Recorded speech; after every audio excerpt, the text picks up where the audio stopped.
It's being described as the worst fire Brandon, man, has ever seen, and it happened in the downtown core of the city.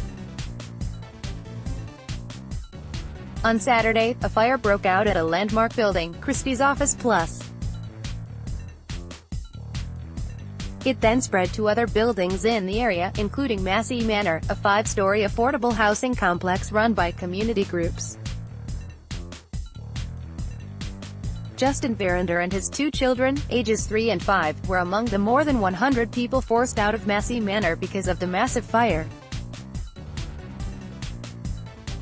Verinder and his family are now at a hotel indefinitely, along with dozens of other families. Authorities say the cause of the fire is still unknown. As it happens, host Karloff spoke to Verinder about what the weekend has been like for him and his family. Here is part of that conversation. How are you and your children doing today? They think it's this kind of adventure, but it's starting to sink in that they don't have any of their stuff now. Like, this morning, my daughter woke up and started crying right away, because our house was broken, that's what she said. My son said, "I wish this wasn't real," and I felt so bad for him. I didn't know what to tell him. It is real. What are you telling them?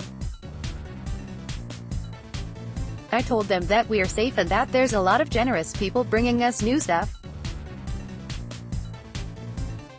They brought toys for the kids, so the kids are actually kind of adventuring right now. Flames and smoke break through the roof of Massey Manor. Riley Lachik, CBC, can you just take us back to the weekend, and at what point you realized your building was in trouble? Kids pull the fire alarm a lot in the building, so at first I thought it was a false alarm. And then I smelled smoke, so I looked outside on my balcony, and you could see a huge cloud of smoke, so I grabbed the kids' sweaters and I just left with what I had in my pockets, wallet and phone, and we went out to the parking lot.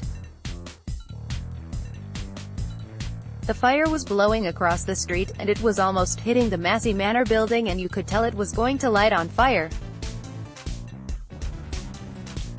The kids were crying and scared, so I said, "Let's go for a walk and get away from this." We started walking south and I was trying to hide the fire from my kids, but this huge explosion came into the sky.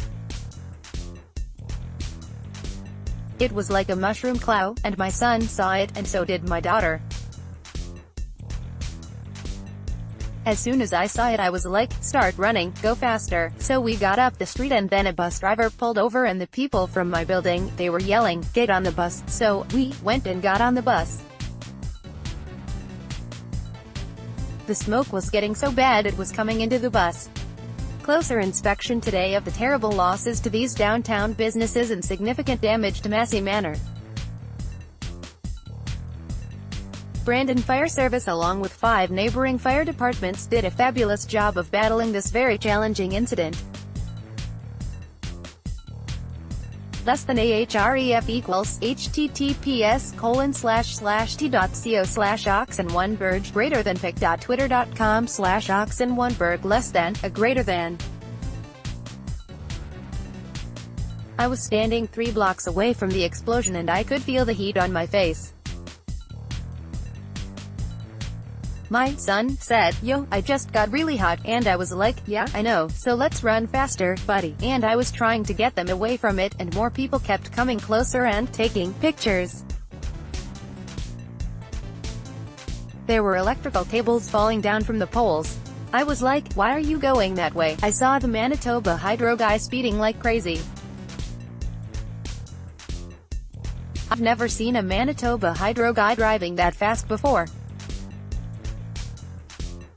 And I knew where he was going because the fire was spreading, and I knew that building exploded and there are gas lines underneath there, so he was in a major hurry.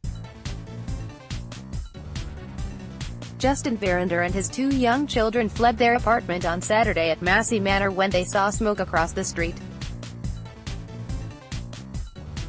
CBC News, this building is affordable housing. How difficult is it going to be to find a place to live? They're talking about giving us vouchers and money and stuff to replace some of our things. I won't have my photos back or my music, and a lot of personal things that I really care about are gone and I can't replace those, but I would like to start looking for a place soon. But there's also going to be 100 other families looking for a place at the same time. I'm going to be competing with my neighbors and friends to get these apartments. Written by Jean Armstrong. Interview produced by Katie Gelliff. Q.